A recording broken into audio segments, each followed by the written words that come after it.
Korban memberikan maaf. Iya, peristiwa apa? Pemaafan kan ada pembunuhan, penganiayaan. Pencemaran, Pak. Menyimak narasi dan juga komentar yang disampaikan oleh mantan Wakapolri periode 2013-2014, Komjen Pol Ugroseno, membuat saya memberikan kesimpulan awal bahwa mantan Wakapolri satu ini memiliki karakter playing dumb dan juga karakter manipulatif atau gaslighter. Seseorang yang berpura-pura tidak tahu sesuatu hal yang sesungguhnya sudah diketahui secara benar, akan tetapi berpura-pura tidak tahu, gaslighter, untuk memanipulasi data, fakta, dan juga aturan-aturan dalam penegakan hukum yang sebenarnya sekali saya sangat berkeyakinan mantan Wakapolri ini, Komjen Pol Ugroseno, yang dulunya pernah menjabat sebagai Kapolda Sumatera Utara, lalu kemudian pernah menduduki posisi strategis sebagai Kepala Badan Pemeliharaan Keamanan Polri, Kabaharkam Polri, sangat-sangat tidak masuk akal jika seseorang yang puluhan tahun berkecimpung di dunia kepolisian tidak bisa membedakan antara sebuah peristiwa hukum yang merupakan delik aduan dan delik biasa berkaitan erat dengan diturunkannya SP3. Lalu bagaimana penjelasan saya tentang karakter dan pribadi playing dumb sekaligus manipulatif gaslighter dari seorang mantan Wakapolri, Komjen Pol Ugroseno, akan saya jelaskan di video saya berikut ini. Selamat malam, saya Ngurah Erlin Punarbawa dari Kubu Tambahan Buleleng, Bali. Di acara Rakyat Bersuara, Komjen Pol Ugroseno pada saat berdiskusi secara langsung dengan Ade Darmawan menunjukkan bahwa Ugroseno ini memiliki indikasi pribadi manipulatif atau gaslighter dan juga playing dumb. Sebagai seseorang yang pernah menduduki jabatan nomor 2 tertinggi di Kepolisian Republik Indonesia, sangat tidak masuk di akal seorang mantan Kapolda di Sumatera Utara dan juga mantan Kepala Badan Pemeliharaan Keamanan Kabaharkam Polri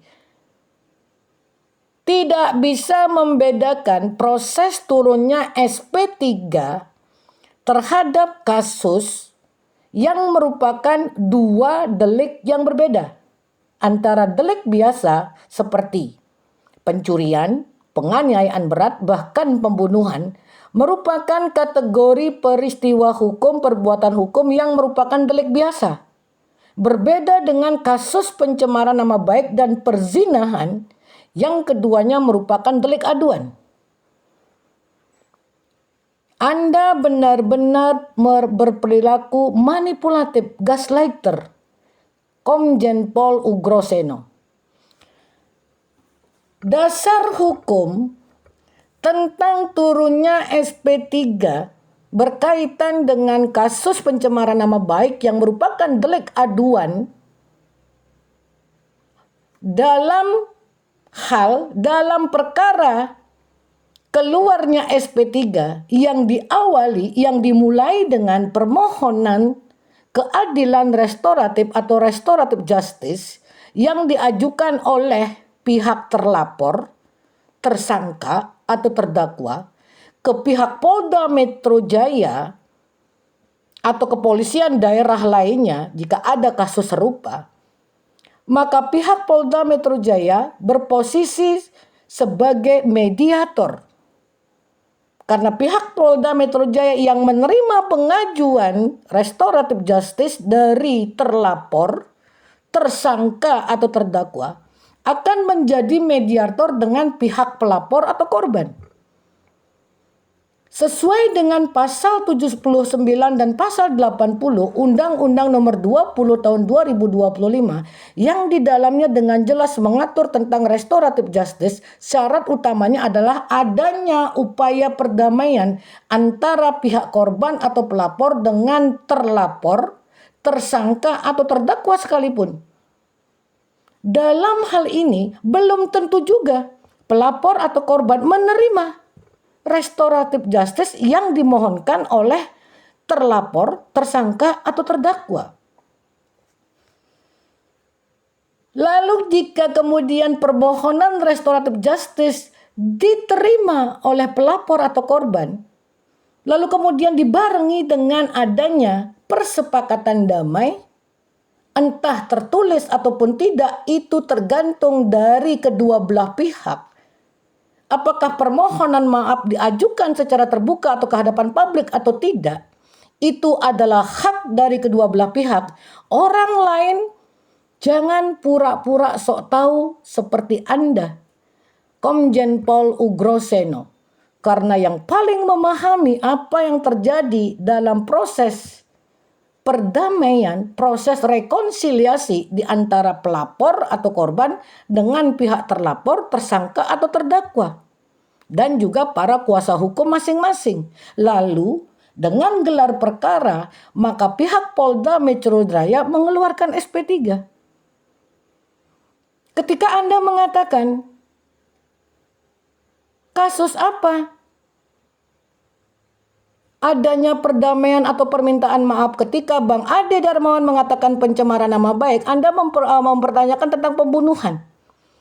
Komjen Pol Ugroseno, dalam kasus pembunuhan atau penganiayaan berat atau dalam kasus-kasus hukum yang merupakan delik biasa, meskipun ada permohonan maaf yang diterima oleh keluarga korban, tidak akan menghentikan proses penegakan hukum yang berjalan.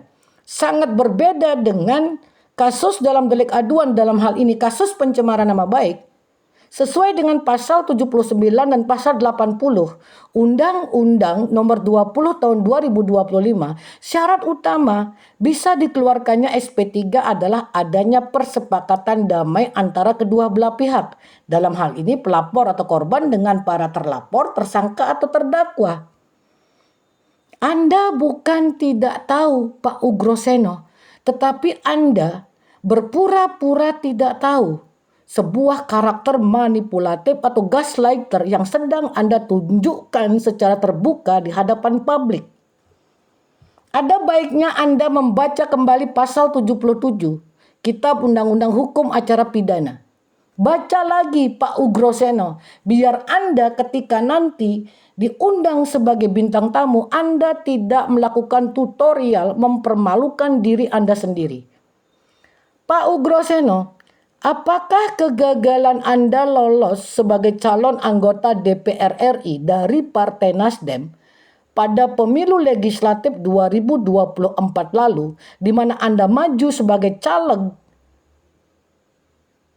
anggota legislatif DPR RI dari Nasdem Dapil Sumut 1, menjadikan Anda gagal menjadi manusia yang pernah puluhan tahun berkecimpung dalam proses penegakan hukum di Republik ini, di mana Anda pernah menduduki posisi nomor 2 tertinggi di Kepolisian Republik Indonesia. Tahun 2013 Anda dilantik menjadi Wakapolri dan berakhir di tahun 2014. Atau apakah kegagalan Anda mengantarkan jagoan Anda Anies Rashid Baswedan pada Pilpres 2024 lalu menjadikan Anda gagal move on, gagal waras, gagal mencerdaskan kembali isi otak dan kepala Anda, Pak Komjen Pol Ugroseno? Pengalaman bertahun-tahun di kepolisian ternyata bisa musnah dikalahkan oleh kebencian, sakit hati, dan kekecewaan. Selamat malam, saya Ngurah Erlen Punarbawa dari Kubu Tambahan Buleleng, Bali.